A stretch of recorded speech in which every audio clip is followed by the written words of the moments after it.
Wake up, damn you. Thomas slowly opened his eyes in pain, having felt something clobber him awake. He then saw Lucifer standing over him, eyes opaque, face stern and cold, and in his hand was a rock, which he had apparently used to strike Thomas with. "What happened?" asked Thomas. Lucifer slowly responded, rage boiling beneath the surface. "I thought I said no more questions from you. You just don't learn," said Lucifer. "I think beating you to death so quickly was a bit too merciful of me, because you obviously have not learned to submit to me without asking any questions. You'd think a man as educated as you would be able to pick things up the first time.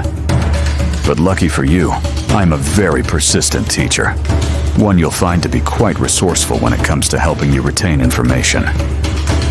Now get up," Lucifer commanded. When Thomas stood, he saw a blaze of fire in front of him, and beyond it, a group of what appeared to be fallen angels. Some grotesque, others hauntingly beautiful. All were in various stages of decay. They were all watching him with glee and anticipation. Lucifer turned to Thomas and said, "I think you need a nice hot bath. You've had quite the journey, and this'll get you nice and settled in." Without waiting for a response, Lucifer shoved Thomas straight into the pit. Thomas howled in agony. He scrambled, clawing to escape. But each time he neared the edge, one of the fallen angels would shove him back in, laughing as he screamed, their laughter echoing through the flames. It was as if Thomas was their new toy that they could hardly wait to play with. It was a humiliating spectacle, and for the first time in hell, Thomas felt less than human.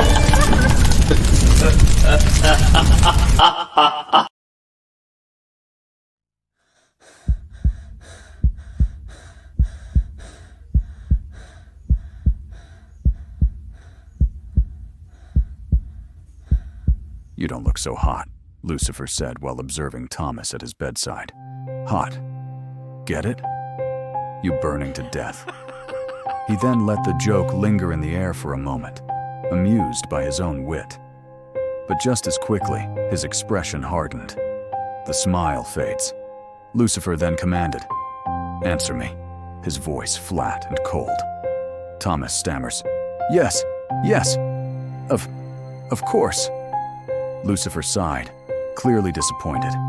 He then rose from the bedside without another word, crossed the room, and stood by the tall window and said, "You know, Thomas, you're going to have to get a better sense of humor about how you die now that you're here. It's the only pleasure I've witnessed souls steal from me down here. Hell isn't as hellish for masochists. Your father, he has learned that, Thomas.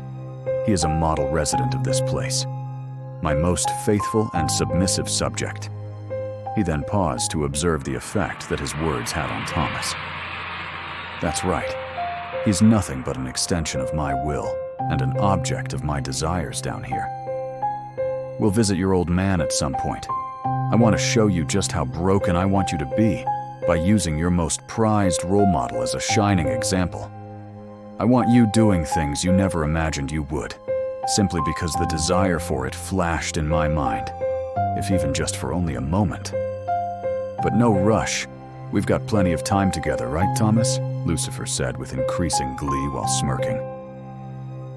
Thomas slowly began to cry, not just over his own predicament, but at the revelation that his father, once a strong, disciplined, and unwavering fixture of power, wealth, and dominance on earth, is not only in hell, but has also been broken by it.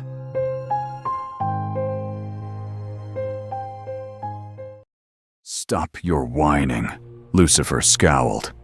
"You're being so damn dramatic, and you thought that fire was pain." Lucifer scoffed. "That was nothing compared to the pain I felt while watching you prove me right throughout your life, over and over again, all while God stubbornly chased after you, to save you, to love you, while I made my bed here in hell, knowing I'll never get to go home." Lucifer's voice cracked as if he was holding back tears. "Hell is so much worse for us fallen. We suffer alongside you because we still remember what paradise was like. You human souls that end up here have never been. And believe it or not, that is only by God's mercy. If God really wanted you to suffer, you would have been allowed to see a glimpse of heaven before you arrived in hell. If you did, I can assure that you would gladly sleep peacefully in any pit of flames down here, if it meant you could forget what you were missing out on up there. While it seemed Lucifer was about to shed a tear, his expression swiftly shifted to uncontrollable rage. And then, without warning, he turned and charged over towards the bed where Thomas was laying, grabbed Thomas's neck, and began to brutally throttle him. Lucifer yelled angrily, "This is all your fault! I should have reclaimed my rightful place in paradise the moment Eden vanished from Africa, and mankind spread like a damned pestilence across the earth.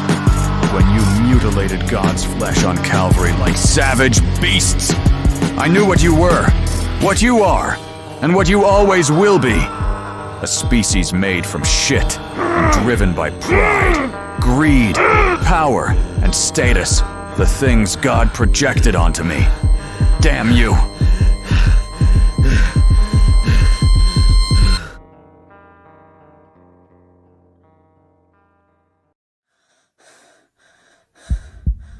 Thomas awoke once more from yet another horrific death in hell. Although Lucifer was nowhere in sight, Thomas was now surrounded by black-skinned fallen angels. They were once mighty protectors of God, but after witnessing God's plan for humanity, they could not forgive those who had despised the reflection of their own image on earth. They understood God's offer of salvation through repentance for even these individuals as betrayal, and more than they could bear. Lucifer saw an opportunity, stoked the flames in their hearts, and hardened their sorrow into bitterness, and their bitterness into rebellion. There was no longer a place in heaven for these fallen. "You fat shit!" exclaimed one of the fallen. "You spent your life rewriting history, pretending the chains never existed or that they were somehow deserved. I'm going to break every bone in your body and incinerate what's left of you. Do you hear me? You blamed us for your failures, feared us for your weaknesses, and hated us for your guilt. You denied our pain, laughed at our struggles, and swore the world was fair. Damned liar!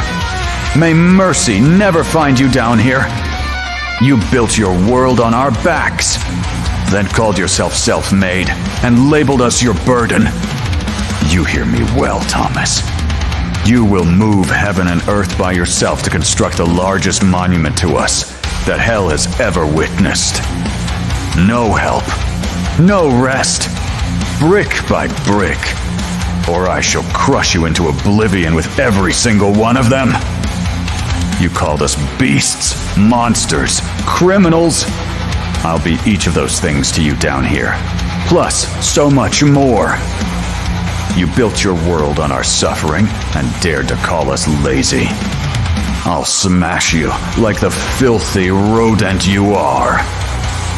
You spent your life looking down on us, stepping over our corpses like we were nothing.